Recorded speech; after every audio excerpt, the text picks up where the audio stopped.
In 1849, the mist that sometimes rolled through the Golden Gate was known as fog. In 2149, it became far more frequent and was known as smog. By 2349, it was fog again. But tonight, there was smoke mixed with the fog. Roddy could smell it. Somewhere in the forested ruins, fire was burning. He wasn't worried. The small blaze that smouldered behind him on the cracked concrete floor had consumed everything burnable within blocks. What remained of the gutted concrete office building from which he peered was fireproof. But Roddy was himself aflame with anger. As always, when invaders broke in from the north, he had been left behind with his nurse, Molly, while the soldiers went out to fight. And nowadays, Molly's presence wasn't the comfort it used to be. He felt almost ready to jump out of his skin, the way she rocked and knitted in that grating ruined chair, saying over and over again, "The soldiers don't want little boys. The soldiers don't want little boys. The soldiers don't—" "I'm not a little boy," Roddy suddenly shouted. "I'm full grown, and I've never even seen an invader. Why won't you let me go and fight?" Fiercely he crossed the bare, gritty floor and shook Molly's shoulder. She rattled under his jarring hand and abruptly changed the subject. "A is for atom, B is for bomb, C is for corpse," she chanted. Roddy reached into her shapeless dress and pinched. Lately that had helped her over these spells. But this time, though it stopped the kindergarten song, the treatment only started something worse. "Wasum's hungry," Molly cooed, still rocking. Utterly disgusted, Roddy ripped her head off her neck. It was a completely futile gesture. A complicated mind that had cared for him and taught him speech and the alphabet hadn't made him a mechanic, and his only tool was a broken-handled screwdriver. He was still tinkering when the soldiers came in. When they lined up along the wall, he put Molly's head back on her neck. She gaped coyly at the new arrivals. "Hello, boys," she simpered. "Looking for a good time?"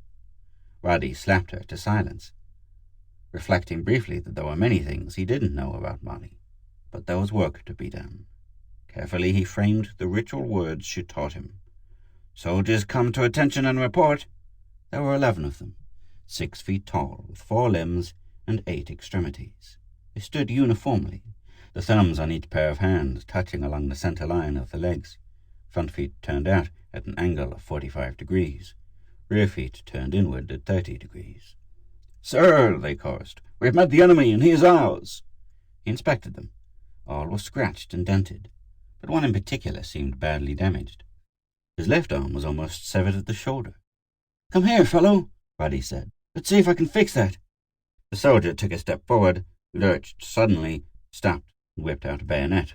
"Death to invaders!" he yelled, and charged crazily. Molly stepped in front of him. "You aren't being very nice to my baby," she murmured, and thrust her knitting needles into his eyes. Roddy jumped behind him, knocked off his helmet, and pressed a soft spot on his conical skull. The soldier collapsed to the floor. Roddy salvaged and returned Molly's needles.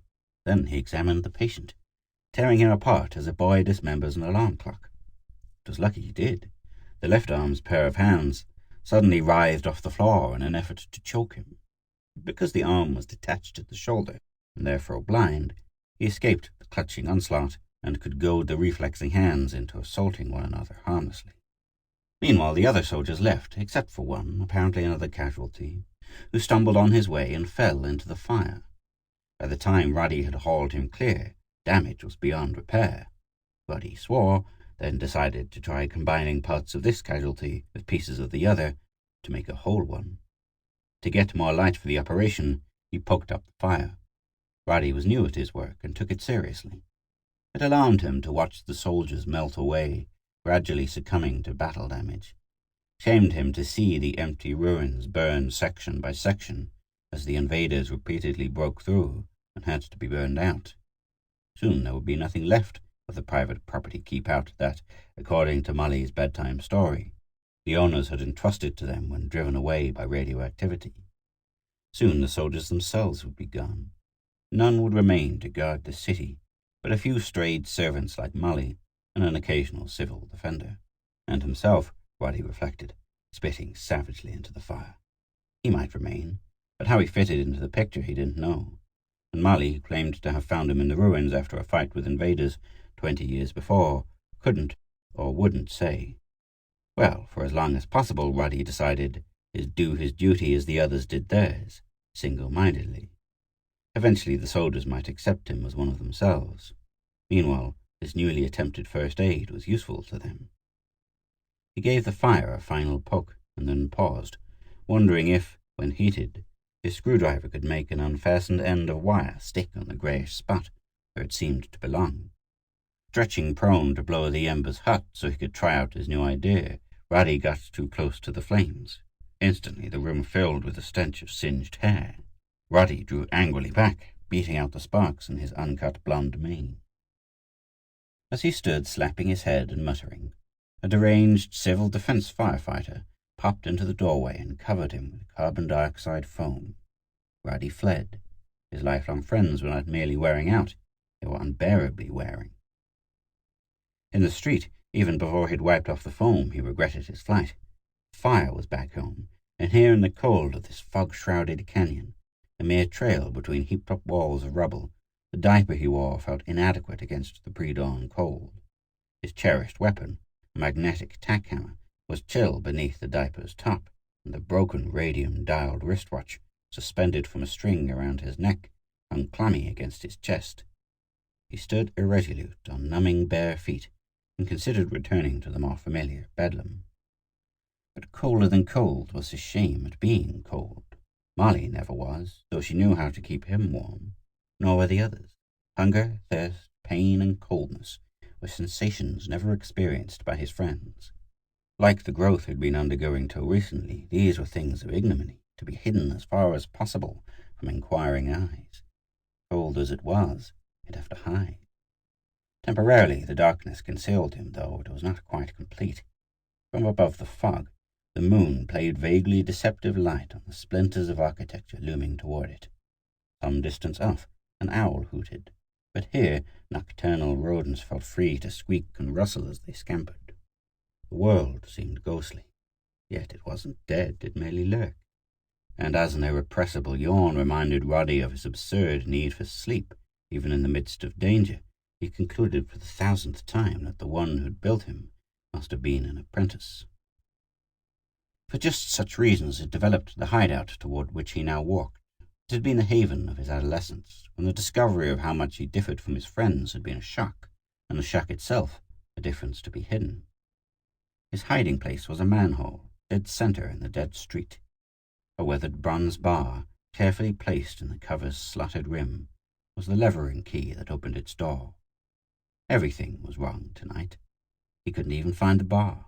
Of course that spoiled things, because the bar was a roller on which to move the heavy cover from below, and a support that held it ajar for ventilation.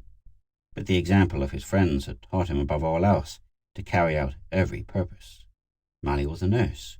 She had raised him despite all obstacles. The soldiers were guards. They protected the ruins against everything larger than a rat. The firefighter had put even him out when he was aflame. Anyhow, the manhole cover had been loosened by his frequent handling. He lifted it aside by main strength, then flattened himself to the street and felt with his feet for the top rung. Halfway down the iron ladder, something made him pause. He looked, but saw only blackness.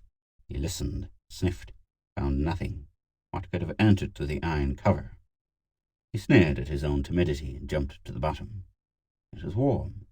The dry bottom of the hole had the temperature of body heat, as if a large animal had recently rested there. Quickly Roddy drew the hammer from his waist. Then, with weapon ready for an instantaneous blow, he stretched his left hand through the darkness. He touched something warm, softish. Gingerly he felt over that curving surface for identifying features. While Roddy investigated by touch, his long fingers were suddenly seized and bitten. At the same time, his right shin received a savage kick, and his own retaliatory blow was checked in mid-swing by an unexpected voice. "Get your filthy hands off me," it whispered angrily. "Who do you think you are?" Startled, he dropped his hammer. "I'm Roddy," he said, squatting to fumble for it. "Who do you think you are?" "I'm Ida, naturally. Just how many girls are there in this raiding party?" His first invader, and he had dropped his weapon. Scrabbling fearfully in the dust for his hammer, Ruddy paused suddenly. This girl, whatever that was, seemed to think of him as one of her own kind. There was a chance, not much, but worth taking, to turn delay to advantage. Maybe he could learn something of value before he killed her. That would make the soldiers accept him. He stalled, seeking a gambit. How would I know how many girls there are? Half expecting a blow, he got instead an apology. I'm sorry, the girl said. I should have known. Never even heard your name before either. Roddy. Whose boats did you come in, Roddy? Boat? What was a boat? How would I know? He repeated, voice tight with fear of discovery. If she noticed the tension, she didn't show it. Certainly her whisper was friendly enough. Oh, you're one of the fellows from Bodega, then. They shoved a boy into our boat at the last minute, too. Tough, wasn't it, getting separated in the fog and tired like that? If only we didn't have to use boats. But say, how are we going to get away from here? I wouldn't know, Roddy said, closing his fingers on the hammer and rising. How did you get in? Followed your footprints. It was sundown, and I saw human tracks in the dust, and they led me here. Where were you? Scouting around? Roddy said vaguely. How did you know I was a man when I came back? Because you couldn't see me, silly. You know perfectly well these androids are heat-sensitive and can locate us in the dark. Indeed, he did know. Many times he'd felt ashamed that Molly could find him whenever she wanted to, even here in the manhole. But perhaps the manhole would help him now to redeem himself. I'd like to get a look at you, he said. The girl laughed self-consciously. It's getting grey out. You'll see me soon enough. And she'd see him, Roddy realized. He had to talk fast. What'll we do when it's light? He asked. Well, I guess the boats have gone, Ida said.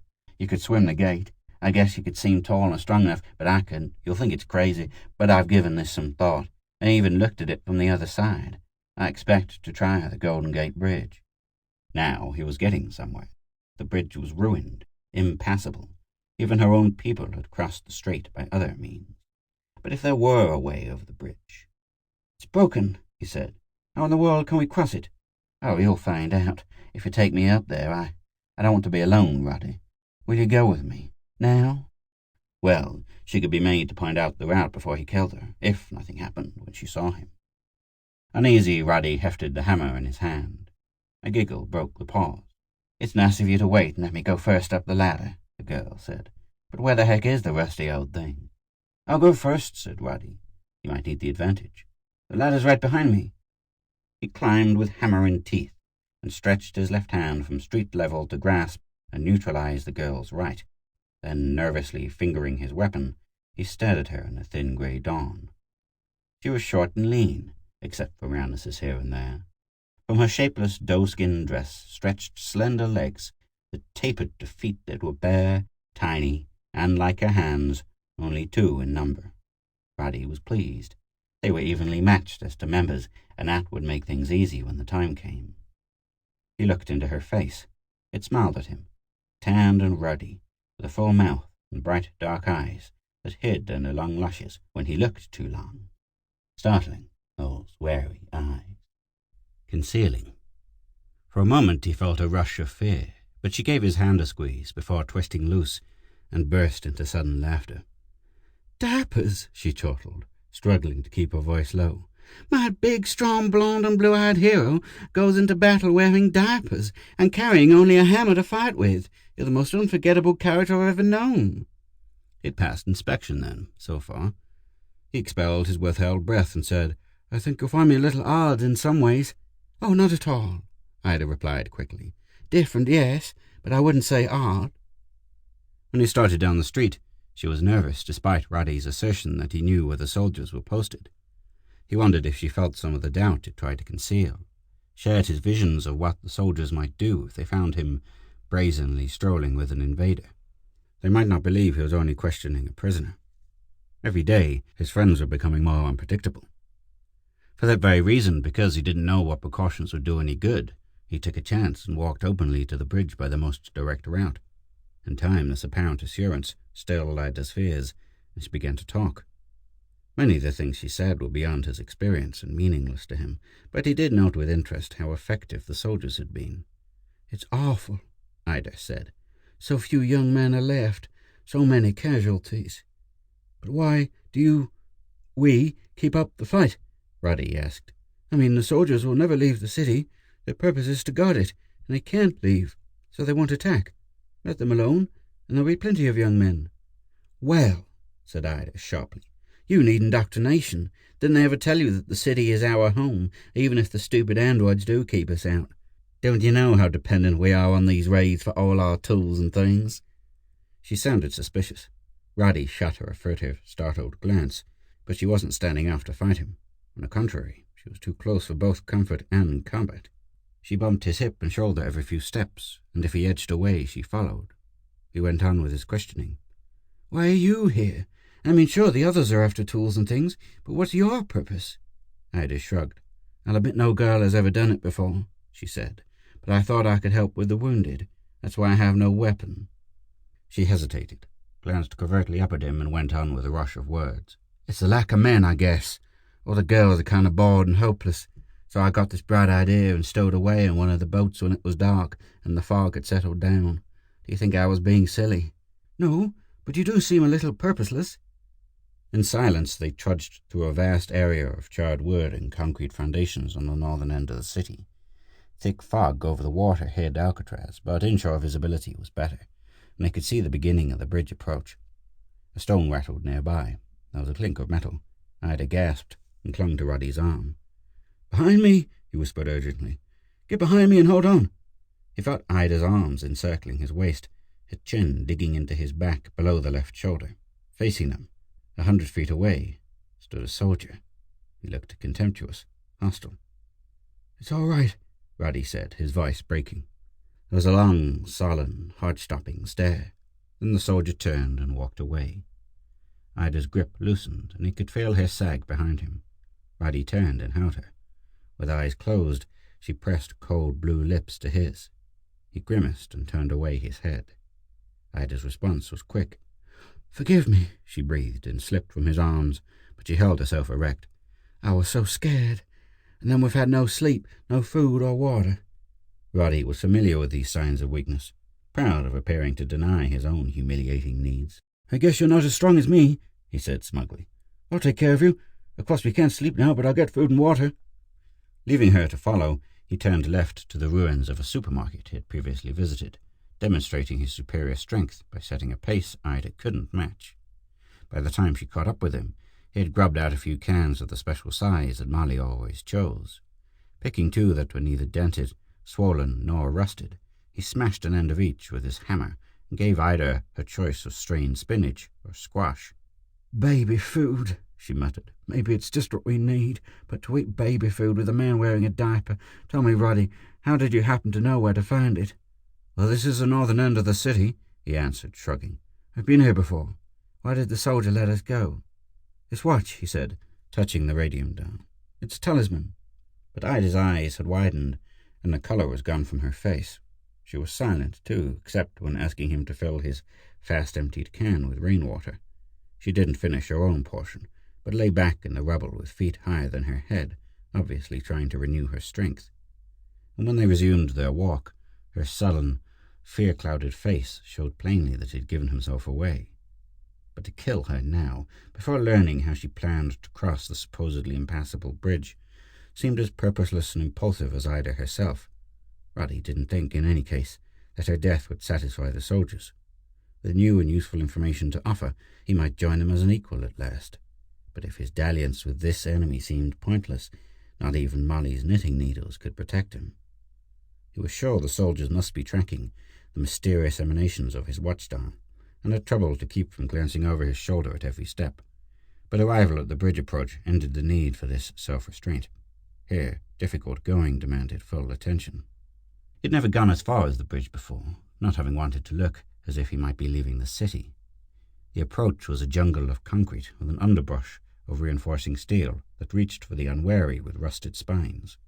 Frequently, they had to balance on cracked girders and inch over roadless spots high off the ground. Here Ida took the lead. When they got to where 3 approach roads made a clover leaf, she led him down a side road and into a forest. Roddy stopped and seized her arm. "What are you trying to do?" he demanded. "I'm taking you with me," Ida said firmly. "Taking you where you belong." "No," he blurted, drawing his hammer. "I can't go. No, I'll let you go. I belong here." Ida gasped, twisted loose, and ran. Roddy ran after her. She wasn't so easily caught. Like a frightened doe, she dashed in and out among the trees, leaped to the bridge's underpinnings where they thrust rustedly from a cliff, and scrambled up the ramp. Roddy sighed and slowed down. The pavement ended just beyond the cable anchors. From there to the south tower, only an occasional dangling support wire showed where the actual bridge had been suspended. Ida was trapped.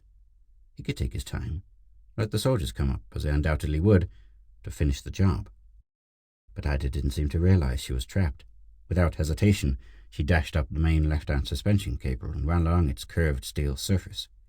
For a moment, Roddy thought of letting her go, letting her run up the ever-steepening catenary, until, because there were no guard ropes or hand grips, she simply fell. That would solve his problem. Except it wouldn't be his solution.